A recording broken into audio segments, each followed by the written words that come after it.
Bonjour à tous et bienvenue sur Atmo, la chaîne dédiée au sport automobile et à la passion automobile. Aujourd'hui, nous allons essayer cette magnifique Twingo RS qui est vraiment de toute beauté.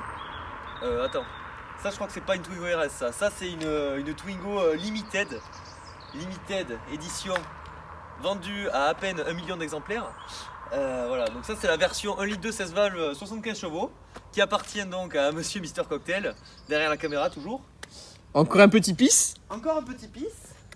Aujourd'hui, nous allons essayer de comprendre pourquoi cette Twingo 2 c'est moins bien vendue que la Twingo 1.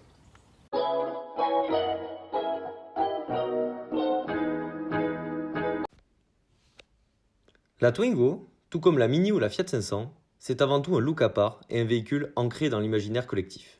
Lorsqu'elle est présentée au Mondial de l'Automobile 1992, elle a directement conquis le public avec son design tout en rondeur et son habitabilité particulièrement bien pensée. Elle fut produite pendant 14 ans, entre 1993 et 2007, et sa carrière fut un immense succès. C'est en quelque sorte la 2 chevaux moderne, simple, économique, logeable et fun. Elle fait partie des voitures françaises les plus vendues de tous les temps, avec un total de 2,6 millions d'automobiles vendues. Lorsque la remplaçante de cette icône fut présentée en 2007 au Salon de Genève, les réactions sont pour le moins mitigées. Pour beaucoup, la nouvelle Twingo perd ce qui faisait le charme de l'ancienne, à savoir un look si caractéristique. On va vous présenter un petit peu plus en détail l'intérieur de cette Twingo, donc 2 phase 2. Après la limited edition, au niveau intérieur, ça change pas grand chose, c'est-à-dire que vous allez avoir des plastiques laqués noirs, comme les jantes en fait à l'extérieur. Et ça s'arrête là. Pour ce qui est de l'équipement, c'est assez classique. Il va y avoir une climatisation manuelle, le radio CD MP3 avec prise jack et USB. Voilà, sinon petit compteur digital. C'est très simple à conduire. Alors ce petit bijou issu de chez Renault a des caractéristiques, ma foi, fort sympathiques. Comme le 0 à 100 en 12 secondes 3, ça permet notamment d'avoir une consommation relativement... Merde, là il y a un dodan. Putain, c'est putain de dodan, merde. Donc ça permet d'avoir une consommation relativement raisonnable. Qu'est-ce qu'on peut dire de plus sur cette voiture? Elle a une vitesse maximale de 170 km/h. Mais c'est une Ferrari, non? C'est une Ferrari, mais attention Mister Cocktail, Dites les vitesses maximales autorisées en France sont 130 km/h sur l'autoroute. Mais si vous allez sur un circuit, bon, ouais. Voilà, ça ne sera pas un foudre de guerre non plus. D'accord. C'est des voitures en ville très, qui sont faites de base pour la ville, mais qui ont cette capacité à pouvoir évoluer en dehors de la ville avec, même sur route et autoroute, la Twingo c'est nickel quoi, franchement ça passe. À part peut-être la Twingo 3, mais ça c'est encore un autre sujet. La consommation elle est autour de 6 litres, ce qui est raisonnable. Ouais. Donc ça consomme beaucoup. Mais non. Pour ça j'ai de la buée, alors je sais pas ce que je fous. Alors attendez, parce que là voilà, là en fait il a un problème avec la buée. Voilà. Et il faut qu'il enlève pour bien conduire. La buée, eh oui. C'est important de nos jours d'enlever la buée. D'accord. Est-ce que vous pourriez nous décrire un peu le type de buée que vous rencontrez là? Alors ça c'est une buée qui est provoquée par l'odeur fétide de nos bouches. Ah d'accord, ok. Oui. Bon, ça sera coupé au montage, on vous prévient les amis. Donc je vais vous parler maintenant des points forts et des points faibles de la Twingo. Selon moi, hein. Bien sûr c'est absolument subjectif. En point fort, pour moi le point fort numéro 1 de la Twingo, c'est l'habitabilité. Viens voir. Alors moi ce que j'adore vraiment sur cette voiture, tu vois, c'est le fait de pouvoir faire ça. Voilà.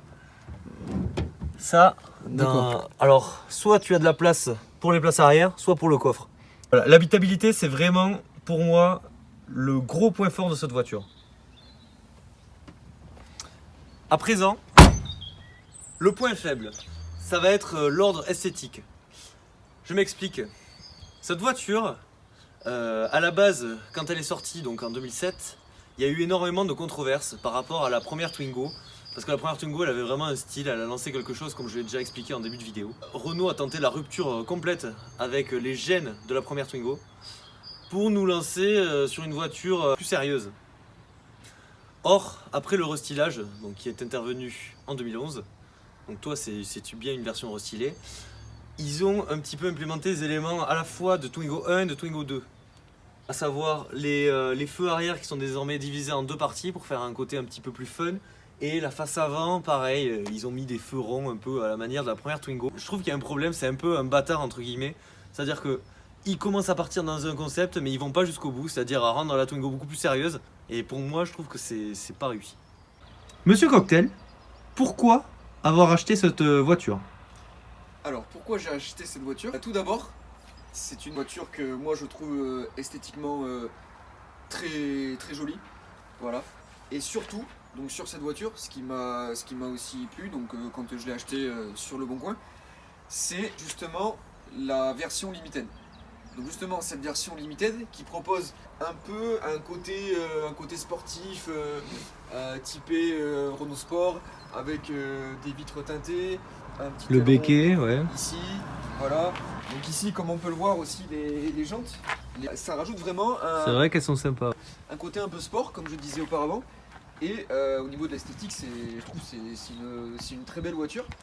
Aussi le prix, parce qu'évidemment, faut savoir donc ce véhicule-là, je l'ai acheté avec très peu de kilomètres, 27 000 km, avec un prix très raisonnable. Je l'ai acheté à 7 200 €. Alors, sur une Twingo 2, phase 2 en l'occurrence, il y a eu pas mal de motorisations.